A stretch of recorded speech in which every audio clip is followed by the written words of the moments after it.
What's going on, guys? This is Skyhound, also known as Geek Archivist Pierce, and welcome, like I said, to this one. This is on episode 3. I am covering part 1 of the final chapter regarding Sailor Moon Cosmos. But before I forget, I do want to let you guys know that I did do a brief summary, non spoilers, although my voice wasn't as loud and carrying it, like, explaining stuff as much compared to as I'm trying to do right now. But I will leave the link in the description down below for those of you guys who are interested. If you have not finished it, feel free to watch the non spoiler version of this, then come back to this, because this is going to be a deep dive, which means I'm going to be trying to go over as much detail as I can with this. But before I forget, if you guys, like and see what you hear, hit that like and subscribe button for more. With that being said, let's get started. So, the first thing I want to point out here, manga versus anime. So, if we go to the Wikipedia page for this one, let me get the correct screen real quick. One moment. So, before I get started, though, I'm going to switch the details a bit. Here's the Wikipedia page on the original for the final season of Sailor Moon. You can see here the original release date was back on March 9, 1996, ended on February 8 of 1997. This was the final season that took forever to adapt. And there is a few specific reasons as to why. 3 reasons, actually. Well, 1 reason in the form of 3. If you guessed it was the Starlights, you'd be correct. Now, switching gears a bit here. As you can see, there's 34 episodes, but switching gears a bit, let's go straight to the part regarding the manga. The original run started from December 28, 1991, ended on February 3rd, 1997. Roughly a total of 18 volumes. And you can see here the years in terms of, here's the OG that most of us grew up on via Toonami and Cartoon Network. 1992 to 97. Me being a 90s kid, been there, done that. Then we get the one that is more in line with the manga, which is Crystal. 2 years. So let me try to find something real fast. One moment. Okay, I've managed to find something I was looking for. If you look here on this part, we get the times as to when the anime actually began. So, season 1, March 7, 1992, up to February 27 of 1993. The R season, that's the second part, you could say, probably 1.5. It starts from March 6 to 1993 to March 12, 1994. Then we get the movie, which is obviously separate from it, followed by S, 38 episodes, March 19, 1994 to February 25th of 1995. Then we get Super S. By the way, before I forget,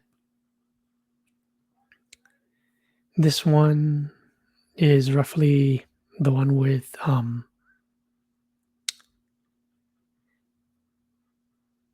Ah, yeah, the one with Pegasus,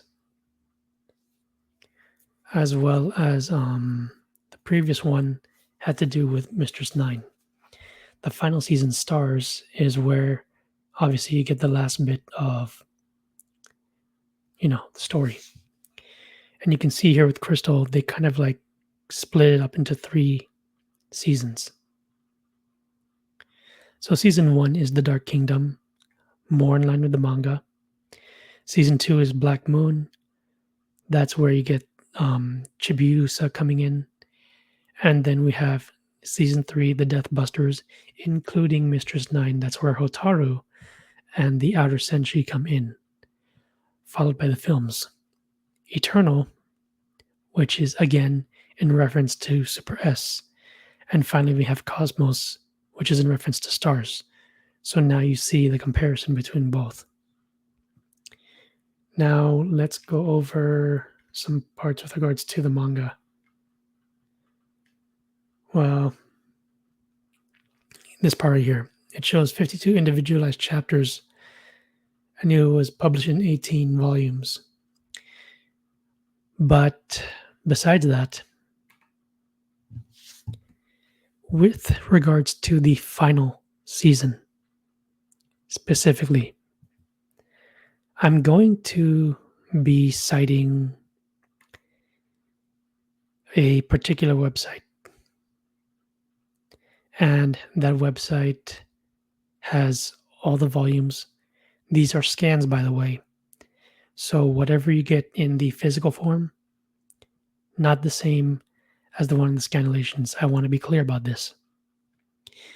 But the final season, or final section in this case, is covered by volumes 11 and 12.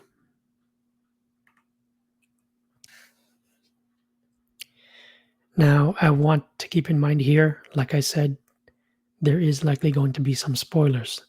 So, I'll give you 10 seconds, only 10 seconds.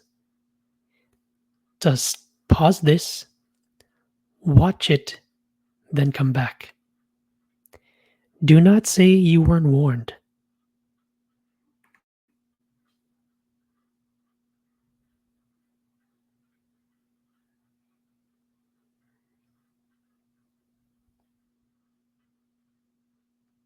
Okay, that was 10 seconds.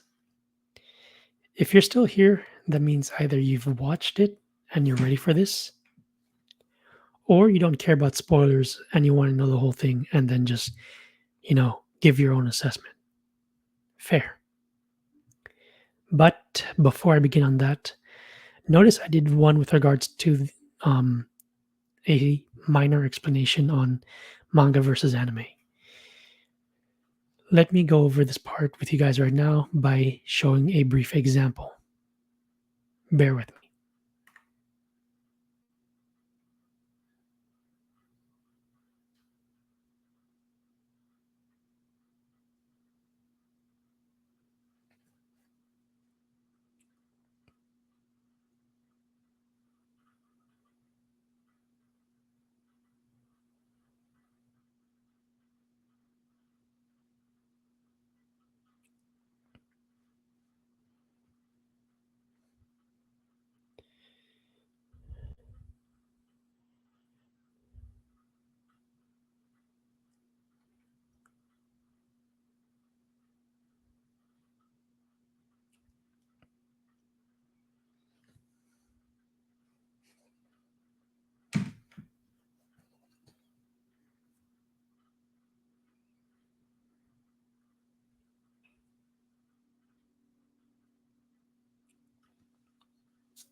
Now, with that part out of the way, you guys can see how it took a certain number of seconds where they were trying to animate each particular cell within that one page.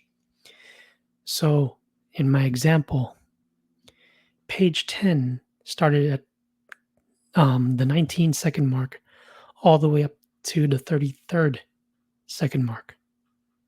You can do the mathematics in your mind on your own or use a calculator if you want. Then we get to page 11, starting from the 34-second mark all the way up to the 58-second mark, almost close to a minute. But you get the gist. There's the difference between how things are animated versus what you see in the manga. Side note, that little demonstration I mentioned, I'm going to deviate a little bit here. When I was discussing about this with um, Lex Lang, I'm going to deviate a little bit from this just to get a point across. When I brought the first volume of Magic Knight Ray Earth to Power Morphicon, the guy has done so many different characters, but specifically he had done Zagato and then two of the rune gods that were in the anime. His wife, Sandy Fox, who you guys know as Chibiusa for this anime. She did one character, and that was only in season 2 of Magic Knight Ray Earth. Point being is that he explained to me that he was impressed, Lex Lang was impressed with the animators and how they did the waterfall sequence, as I was explaining with this comparison. But before I forget, I did take the liberty to do some notes in terms of where one chapter starts to where it ends. And then I also put at the end the page number as to where the chapter ends. Okay, so while I'm roughly using a similar example to that comparison I showed you guys a while ago, so chapter 1, it starts at the 19-second mark all the way up to 16 minutes and 9 seconds. On the scanlation that I had for this, which I downloaded from a website called Miss Dream, she has manga scanlations of all the excuse me. She has scanlations of all the volumes. I'm going over again. Volumes 11 and 12, which covers stars/cosmos. So, again, chapter 1, 19-minute mark, 19 seconds, sorry, I don't know why I said minute. 19-second mark, all the way up to 16 minutes, 9 seconds. That's where chapter 1 ends. Page 58 of the scanlation. Chapter 2 starts from 16:20, ends at 31 minutes, 25 seconds. The page number is 102. Chapter 3 starts at 31 minutes and 26 seconds, ends at 43 minutes, 49. Page number for this is page 141. Chapter 4 starts at the 43-minute mark, 51 seconds, ends at 55 minutes, 51 seconds. Page number for this is 192. Now, here's where it gets interesting. For the first half of this film, for chapter 5 and the remainder of not chapter 1, part 1, excuse me. So, chapter 5 starts at the 55-minute 52 mark. And it ends at 1 hour, 15 minutes, 40 seconds. Now, here's where it gets interesting. On roughly page 239, when I got to that point, it got to the confrontation between Galaxia, Sailor Moon, and Chibi Chibi. That's where it ends. The rest of it cuts into chapter 6, which you find in volume 12, starting at page 13 and it ends at page 36. Now, I'm going to give a little peek onto chapter 6. That part starts around 1 hour, 20 minutes, 28 seconds. It still continues from page 36. That's as far as I'm going to leave that part. I will cover that in due time. Now, I'm going to cover the story just a little bit. While I have yet to watch the 90s take, and while Cosmos does follow the manga, there is a few things one could say have some similarities, depending who you ask. So, one of the points is that the very notion of Sailor Moon fighting other sailor soldiers, the title, by the way, and the very notion of that is kind of weird to her. Now, the manga does cover a little bit about how the title comes about. And fans can argue about this, after watching it. But what the author was trying to cover, at least from my observation, is that some of the stuff that was covered in the previous films, as well as, Crystal, we get that the one known as chaos, which is darkness. One can argue that character is like the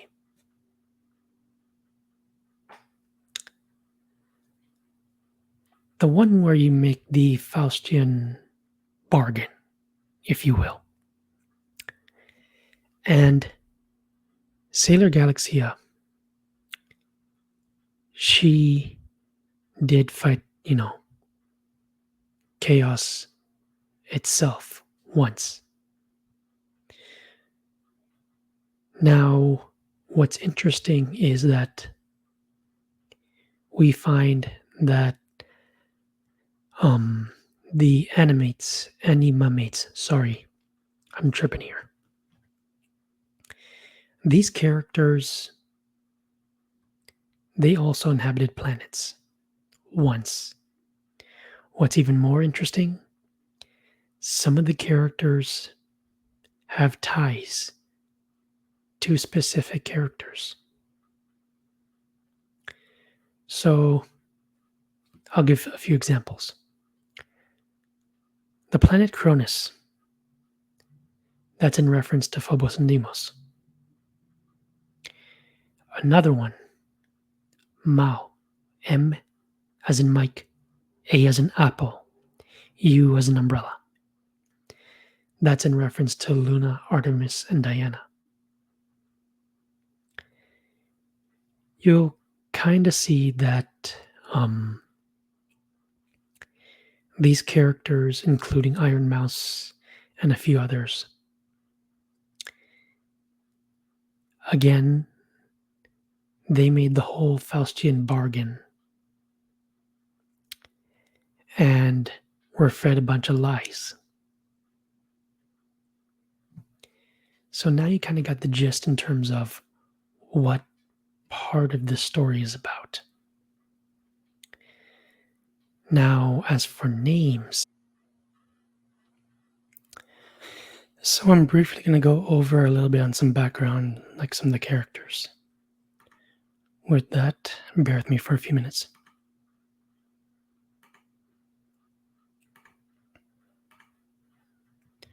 So let's go over this part right here regarding the two that are with Sailor Mars. So most of us know, historically speaking, that Ares is the god of war in Greek mythology. Now, Phobos and Deimos, in the case of, as it's cited here by NASA, or NASA, I don't know why I did that, they're two moons that are around the planet Mars. Now, as it says on the site, both are thought to be captured asteroids or debris from early in the formation of the solar system. Phobos is the larger of the two moons and orbits Mars 3 times a day. Deimos is the smaller moon and orbits Mars every 30 hours. And here, there's a little bit of history here, discovered back in August of 1877, and have the name of the discoverer. Switching gears here, I'm going to go briefly into Britannica. It's very brief that Phobos and Deimos, also referred to as Panic and Root, are sons of Ares, which is, of course, the god of war. In this case, you see the connection between that and Mars.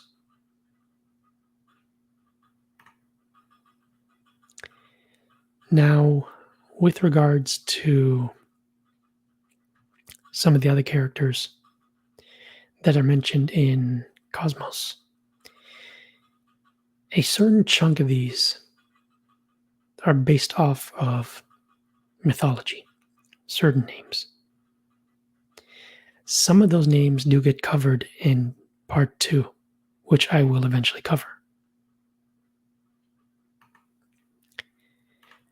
Now, with that being said, there are some side notes I want to point out here. First off, the 3 starlights. The common confusion that's going to happen with this, I don't care who you ask, but I know it's going to stir the pot, if you will. And while some say that this was pretty decent, the themes that are covered, life and death, rebirth, good versus evil, hope versus despair. I want to be clear here that these 3, despite being sailor soldiers, mind you, the notion, again, as I pointed out earlier, that there are others besides them, the outer inner senshis. One could say that shows the naivete of all of them. What I find interesting between Sailor Star Fighter, Maker, and Healer is that out of all the senshi, it is only Haruka and Sailor Moon herself that were able to notice something's different. However, you can make the argument that Sailor Moon sees something the others can't.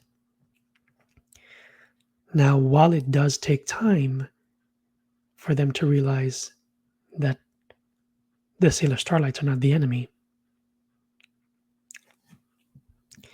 I want to, shift gears and go to the part when it comes to them singing as the 3 starlights. Now, before I forget, as you can see here, I have the theme song collection, which obviously includes, the the main song from these three. When it comes to singing, depending who you ask, there are women who are able to slightly lower their tone when they're singing a bit to make it almost seem a bit masculine. One could say that's almost tomboyish in a way. However, since I just mentioned that, I know for a fact, I know the knee jerk reaction that some people like to make. I want to be clear. For the dumb, uneducated guys who keep saying that tomboys, women who have, slightly boyish features are like them. You're dumb. I'm not lying and I'm not apologizing. So, the fact that I know this is going to get twisted and I know others are going to take it out of context, let me remind you guys, men do not have periods. They never will. Men do not breastfeed. Men do not give birth. Only women do that. That includes the tomboys. Let me be clear. Facts do not care about your feelings. Now, with that little mini rant out of the way, like I said, there are women who are capable of lowering their voice a bit to, match said character. Even some that sing like those three. If you listen to the song, there are women who can actually pull that off, depending on who you ask. But they do exist. Now, there is something that is interesting as I was watching this. And Seiya,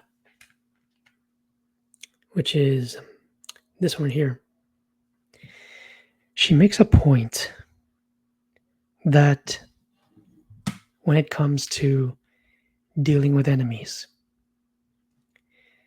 the ones that they're facing now, I'll put it this way. And she does have a point.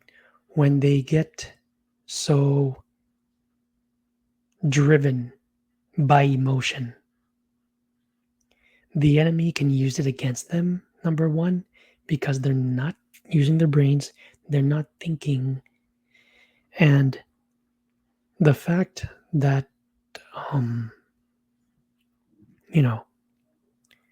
Sailor Moon is kind of like struggling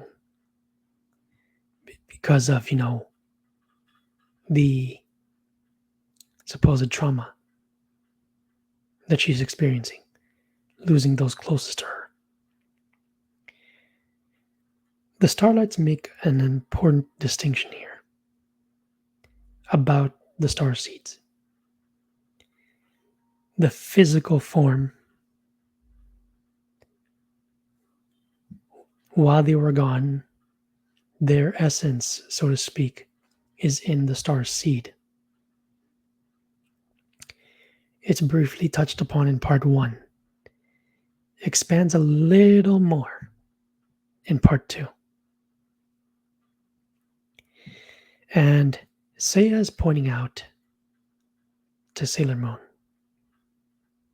if you do not take this seriously, if you do not fight seriously, your world and this universe will be in dire straits. And Seiya is not joking around, the way how she puts it. Now, with the Starlights, I'll put it this way. In appearance, they're definitely tomboyish, just like Sailor Jupiter is, and just like Haruka. Now, the song that they play in part one, what's interesting is that when Sailor Moon is watching and listening, she seems to get that it's as though they're they're looking for someone. The song is dedicated to somebody. She doesn't know who, but she's able to figure it out on her own. Now, with the introduction to Sailor Chibi Chibi, this character was so cute and funny, and we also get a hint of the very person that the three starlights or the Sailor Starlights are looking for. So, to give you guys a better understanding here, so around the 50-second mark to the 59-second mark, the shooting stars and the significance of that. If you recall, when I was doing the example of manga to anime, what you notice is that um, it's in reference to um, stars that have supposedly, are dying out. The 1 minute 4 second to 1 minute 30 mark is where we get the visual introduction to Galaxia. 12:58 mark is where you get the introduction to Iron Mouse, one of the anima mates. And then we see the use of the bracelets that are given by Galaxia. For each one of the anima mates, they each have their own attacks. Now, some of them do perish by either Sailor Moon or the Starlights. There is one that returns empty-handed. I'm not going to spoil it. That's up for you guys to find out if you haven't watched it yet. Around the 17-minute 3 mark, you get the introduction to Chibi Chibi. And then we find out who is being referenced in the song by the three starlights. The 17-minute mark, 20 seconds to 17 minutes and 26 seconds. We get our first visual cue to Kakyu, or in this case, Princess Kakyu, who in this case is voiced by none other than Nana Mizuki-san. Now, I have done a reaction video to the opening, second opening, by the way, and it is done by Nana Mizuki. And I have listed, obviously, those of you guys who like her work. I'm going to list it down again. Most know her from arguably 2 or 3 anime. Number 1, very obvious, Naruto. She voices Hinata, who is the wife of Naruto. The second one, she was also in Precure, or Pretty Cure, specifically a flower themed team known as Heartcatch. Nana Mizuki plays Cure Blossom. The third one, I'd argue this is more well known for some people.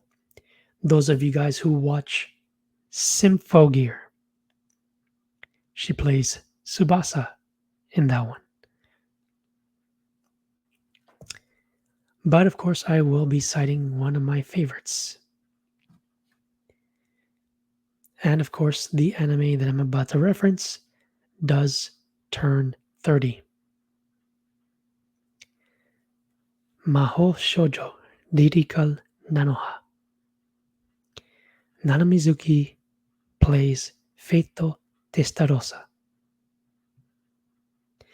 So yeah, I'm going to be going over that ahead of time because that one aired in October 2004. I don't know if I said 30th anniversary, I made a mistake there. Math wise, 20th. Sorry, 20th anniversary for Nanoha. And not only that, but it is also, side note, the 20th anniversary of a particular Yuri anime known as Kanazuki no Miko. Both of these aired in October. So, 20th anniversary for both of these. Anyway, enough of that part right there. There is a part that's really amusing. So, around the 19-minute mark and 6 seconds, the rest of the sailor soldiers meet Chibi Chibi for the first time. There is a little something, if you guys notice when I was showing that example of manga to anime, my best friend told me this. Some countries get early access to certain anime or certain anime films ahead of the Western countries, most of Europe and America. That's exactly what I mean when I say Western countries.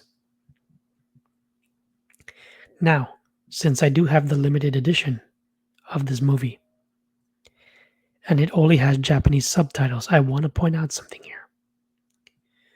So there's a point when I was reading the subtitles and I was listening to the dialogue. Ray asks, according to the translation, Ray asks about Chibi Chibi. Could she be Chibi Usa's little sister? And Usagi replies, Kamo ne, which translates as maybe. So, with that being said, I want to point out this little bit right here. Give me one moment. I need to find something.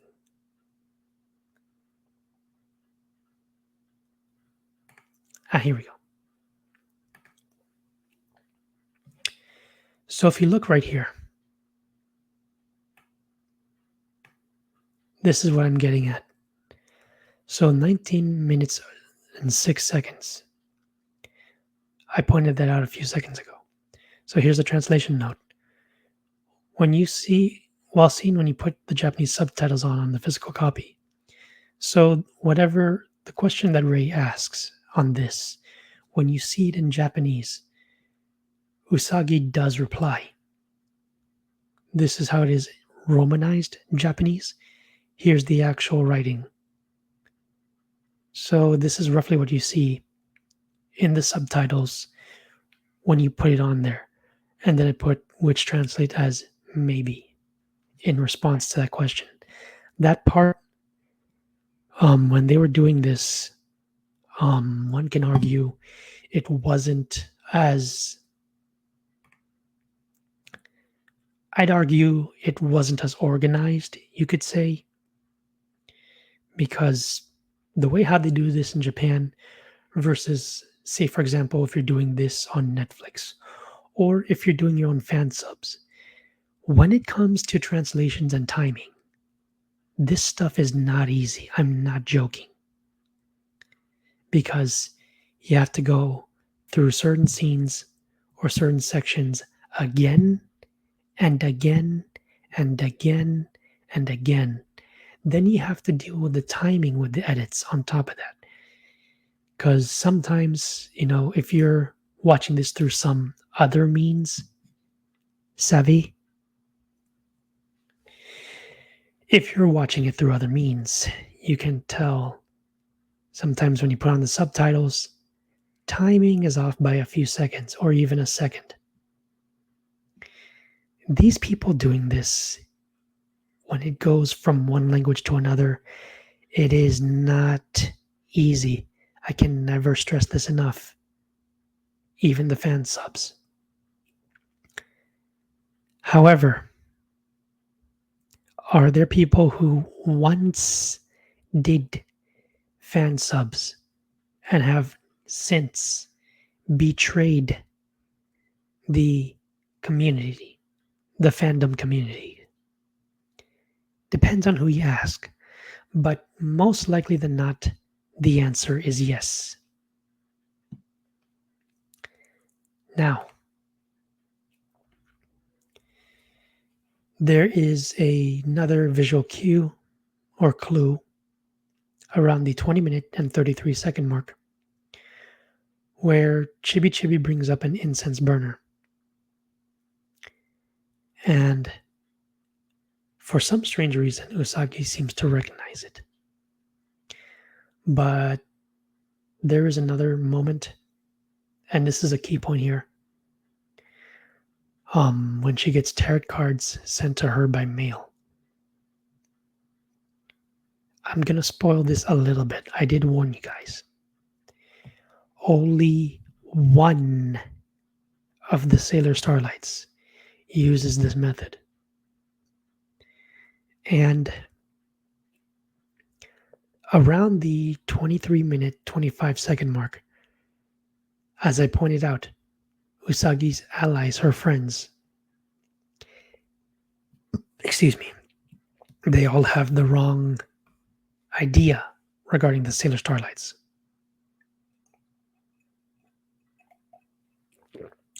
That's one of the key points. Haruka sort of gets it, but it is Sailor Moon who starts to slowly put certain things together, despite what she's been going through. Now, part 1 ends around the 1 hour, 15-minute, 40-second mark. Now, as I said earlier, part 2, timestamp-wise, it officially starts around 1 hour, 20 minutes, 28 seconds. Page-wise, it starts at page 36 and continues on from there. But the main goal in the case of Sailor Galaxia, in this case, is to unleash Sailor Moon's dark side. But what Galaxia doesn't realize is that she's being manipulated. Just like how she manipulated the Animamates.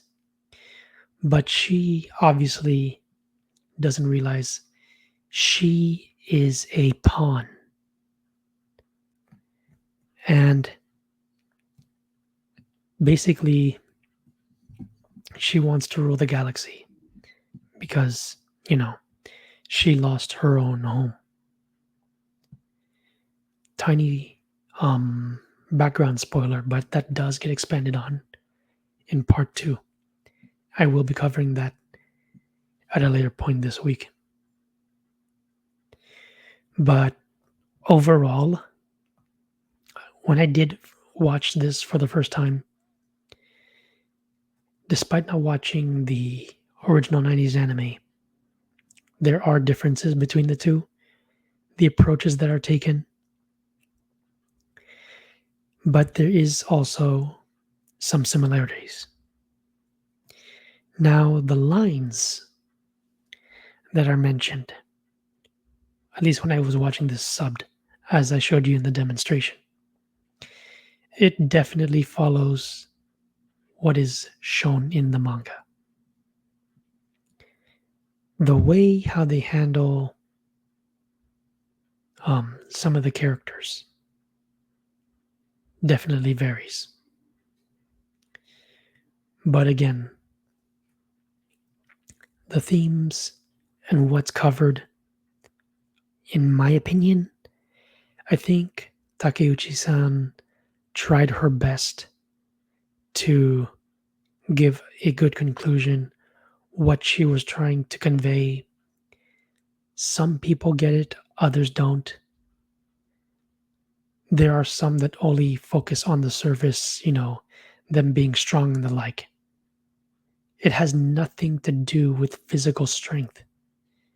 There is also mental and emotional, as well as spiritual.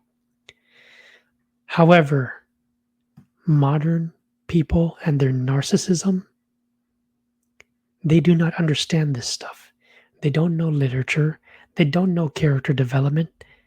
They don't have any life experience to draw upon because they never lived a life. Meanwhile, you have these losers who are bashing fans like myself and others who have gone through stuff, seen shit that nobody else has, and yet they're calling us fakes when they were not alive when this began. We know things they never will. I'm never apologizing for this. I don't care if the feelings are hurt. So what? Grow a spine. That's all I'm going to tell these fools. Either grow a spine or don't bother watching it. Simple as that.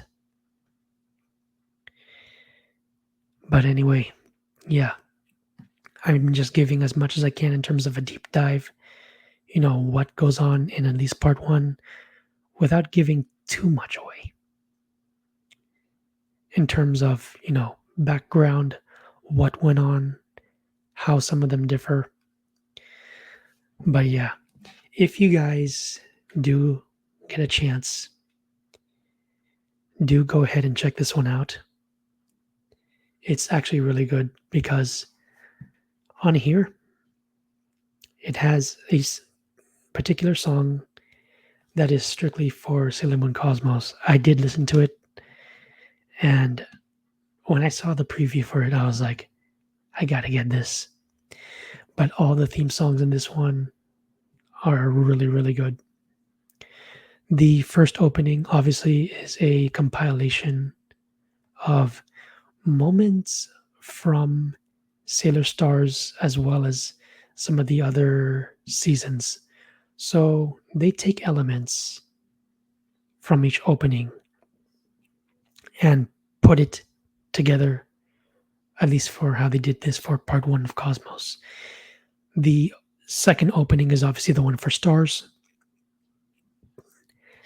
done by none other than them, the Starlights and Sailor Kaku. And I actually like their rendition of this one. On top of that, there is a podcast.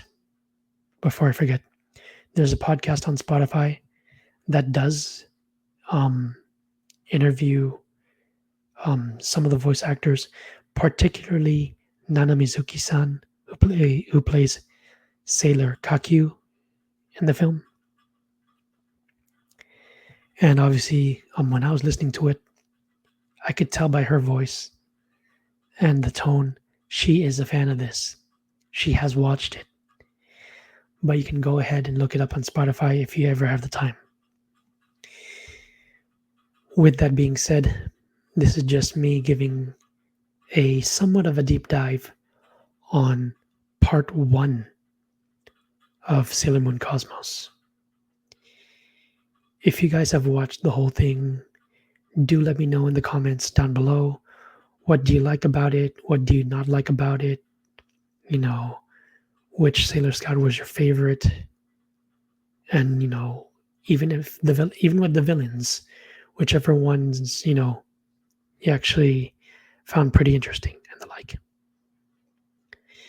But yeah, this has been Skyhound, also known as Geek Archivist Xavier Pierce. Hope you guys enjoyed this. Stay safe, stay sane.